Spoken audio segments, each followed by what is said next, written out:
outside support for the myriad of Syria's armed groups is no secret. Saudi Arabia and Qatar alone funnel millions of dollars to the rebels every month.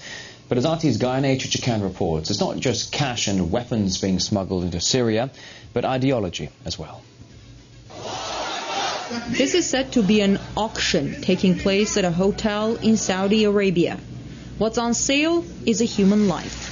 The video shows a father offering his son as a suicide bomber into Syria and raising money as compensation. I give the product of my loin as sacred sacrifice. His brother is already a martyr.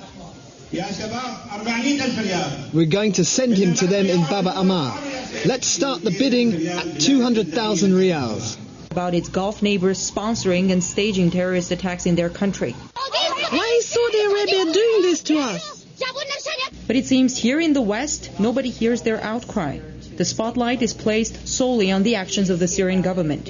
In the meantime, Saudi Arabia, Qatar, and other Gulf states are flooding millions of dollars worth of weapons into Syria, while U.S. officials say they're providing their Gulf allies with intelligence and command and control infrastructure.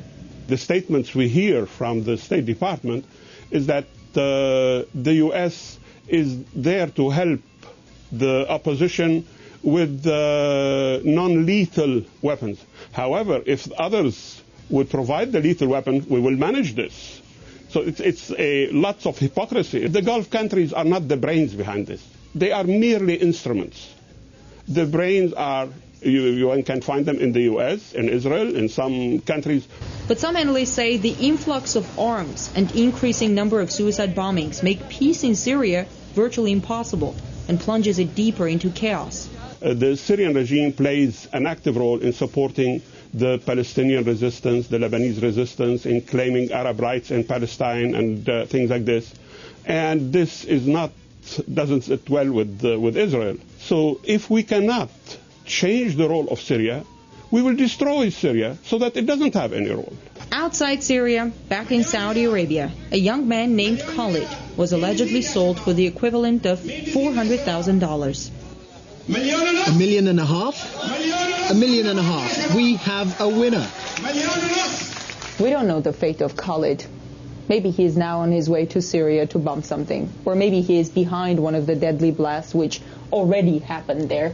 With the U.S. supporting the proactive approach of its Gulf allies with regards to Syria, the question one might ask is, could it be tacitly supporting extremism like this as well?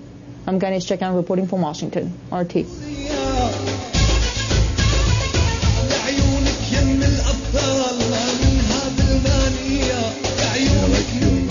Johnny Achi from Arab American Syria to give us an update on Syria. We just played a clip on an interview that was conducted in Saudi Arabia where there were actual auction going on, auctioning off young men by their fathers to be martyrs, jihadist martyrs in Syria. And this is approved by the Saudi government, and young men are being auctioned off at $400,000, at least in this particular RT interview, to go into Syria to become so-called suicide bombers. So I found it very interesting that it's actually become a business, a mercenary business, men selling their sons to be bombers, all in the banner of Islam. But anyway, I just want to get an update on what's going on in Syria. Hello, Didan. The piece you played, it's not, very recent. Of course, it did take place, and it raised a lot of, criticism, even by some of the Saudi media at the time. Today, Saudi media is trying to raise that flag that most of the jihadists are coming back to Saudi Arabia, and now, as we know, the threat is coming back to all these countries that are sending jihadists.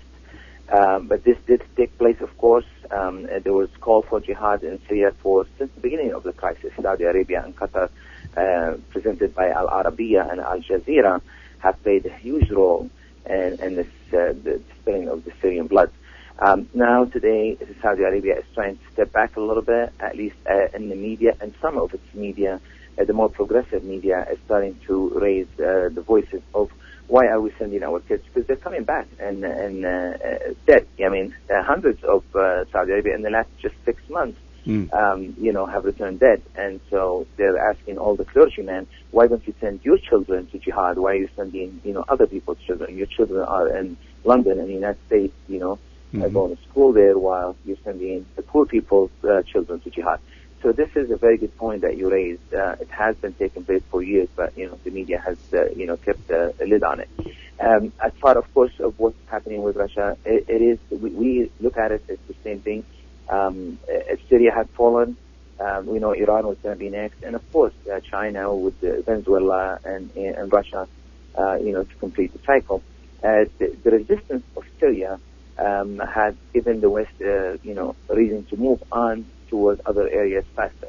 A lot of people don't see the resemblance. What does this have to do with this? Believe me, it's all connected. The Syrian army in the last 3 months have made a series of advances, especially on the western borders of Syria with Lebanon. The fall of the Abruz town, which was once the last stronghold of the rebels in the whole Kalaman Mountains, was a big brush for them. The Syrian flag has been risen over the Crusadal castle in Homs. Very strong area for them, also another stronghold. Now the whole western Homs is completely with the Syrian army. This has two very important reasons. Number one, it cuts the rebel supplies from Lebanon completely. At the same time, it secures the highway that connects the capital to the coast. Now, why is that very important? Because that's the highway the Syrian government has been using to transport the chemical weapons agents to be shipped out of the country and be destroyed under the international agreement. So, as you remember, we talked about your show a few months ago, what the Syrian authorities have been saying. They've been, through this insurgency, they have a security problem, for months, delaying the destruction of the chemical weapon. We were citing the attempted attack by the rebels, which they have done on the convoys carrying the chemical agents a few months back until recent. And so the rebels will have now only the northern territory, which is unfortunately, I've heard today, the ISIS have attacked a smaller village that have, of course, the Kurds in the north, as you know, kidnapped, abducted some, and they forced the rest to flee. But the Syrian army is moving into Aleppo, and now, so we have just the very northern territories with Turkey, borders with Turkey, and the very southern territory borders with Jordan, and that's where they're all started in Daraa. Other than that, really, the Syrian army is showing tremendous movement, and the Syrian people are all behind it in that sense.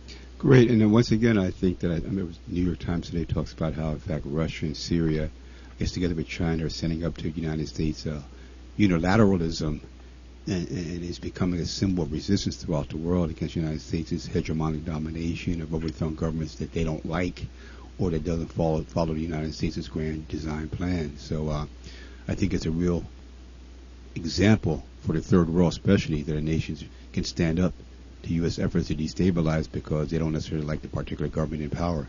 So I just want to kind of give a salute out to not only Arab American Syria, but the Syrians throughout the world who have risen up and educated American people so that the American population voted against United States bombing of Syria when Obama wanted to bomb Syria, but in fact popular opinion was against that bombing of Syria. I think that's a victory for the Syrian Americans and those who educated American people to the truth about Syria, including yourself, John. I just want to thank you very much.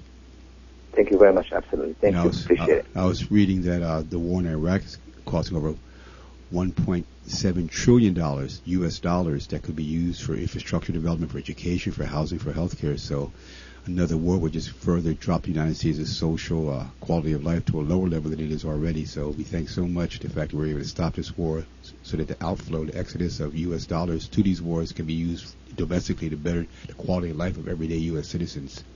So anyway, thank you very much.